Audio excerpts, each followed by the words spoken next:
Të dashur miq, përshëndetje të gjithëve. Në këtë video dua të flas për atë simptom që e kanë njerëzit shumë shpesh, që është lodhja. Për fat keq, unë dua të them këtu që ka shumë njerëz, shumë firma që e përdorin këtë problem që kanë shumë njerëz për qëllimet e tyre përfituese. Prandaj dua që ndjekësit e mi t'i bëjnë me dije për disa informacion të përgjithshëm. Unë do flas në një video të ardhshme për ato deficiencat që shkaktojnë dhimbje, që njerëzit i kanë shumë qef, po them mungesa e vitaminës D shkakton lodhje. Por si mjek, mendoj se më takon fillimisht të flas për sëmundjet që shkaktojnë lodhje, pra që kanë simptom kryesor lodhjen. E vërteta është kështu, shumë pacientë sorrollaten në gjithë sekundi me simptomat të pashpjegueshme dhe me lodhje. E vërteta është kështu që pak sëmundje kanë simptom kryesor lodhjen. Janë shumë pak sëmundje.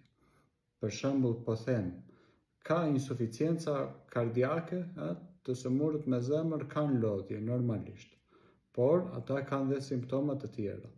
Kanë mbajtjen e frymës, kanë shtrëngimin e gjoksit, kanë ëndje të këmbëve e të tjerë. Ose po them, kanë pacientë diabetik gjithashtu lodhje, por ata kanë edhe simptomat të tjera, është ajo treshja e famshme e diabetit, poliuria, polidipsia, polifagia, që do të thotë etje tepër, pirja e shpeshtë e ujit dhe vajtja shpesh në tualet.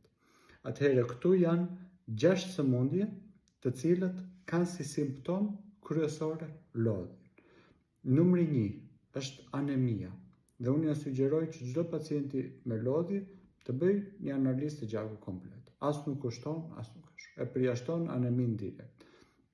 Shumë e shpesht, më e shpeshta është anemia nga mungesa e hekurit.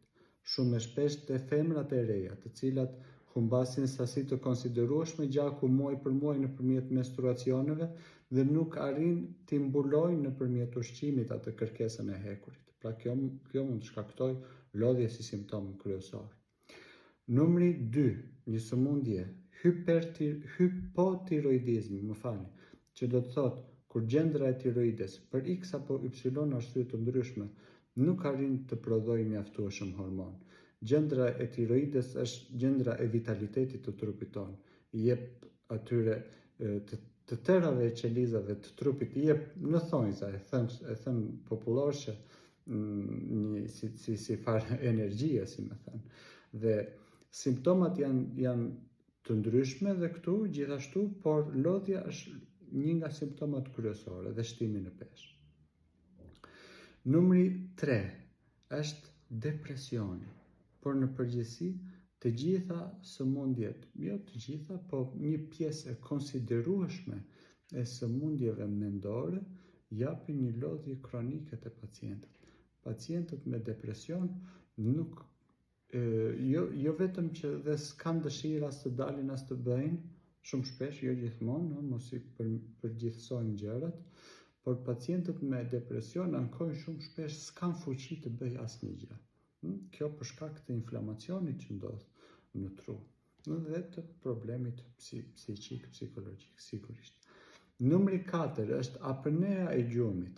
Apnea e gjumit është shumë e shpeshtë, është më e shpesh nga ç'ne mendojmë. Ne shikojmë shumë shpesh pasojat e apnes së gjumit, por vetë sëmundjen e diagnostikojmë për fat keq shumë rrallë, edhe këtu në gjenë, shumë rrallë jo, po më rrallë se ç'është. Apnejën e gjumit pacienti vetë nuk e dallon fare. Pacienti ankon shumë shpesh për thjesht gjumë të keq dhe lodhje gjatë ditës dhe për gjumje gjatë ditës. Apnejën e gjumit e dallojnë partnerët, pacientët që janë të martuar, pacientët që gërhasin dhe pacientët që bëjnë pauza gjatë natës në gjumë mund të kenë apne të gjumit. Edhe kjo e jep shumë shpesh si simptom kryesor i lodhjes. Numri 5 janë sëmundjet autoimune. Sëmundjet autoimune për shkak të inflamacionit që fillon në fazat e para kanë shumë shpesh simptom të parë atë lodhjen kronike, lodhjen shumë të madhe. më pas vijnë ato simptomat, për shembull të artritit, dhimbje të kyçeve e të tjerë. Format e rënda, për shembull lupusi, shkaktojnë prekje të organeve. Dhe numri 6 që duhet të fus është insuficienca ose pamjaftueshmëria e gjendrës suprarenale. Gjendra suprarenale, gjithashtu si gjendja e tiroides, ka atë funksion që të prodhoj ato hormonet e stresit, dhe kur ato nuk prodhohen, sigurisht pacienti ka lodhje kronike dhe mund të jetë një nga shkaqet. Po a duhet të kontrollohet çdo pacient që ka lodhje për të tëra këto gjërat? Jo, për këtë janë mjekët. Kalofshi mirë.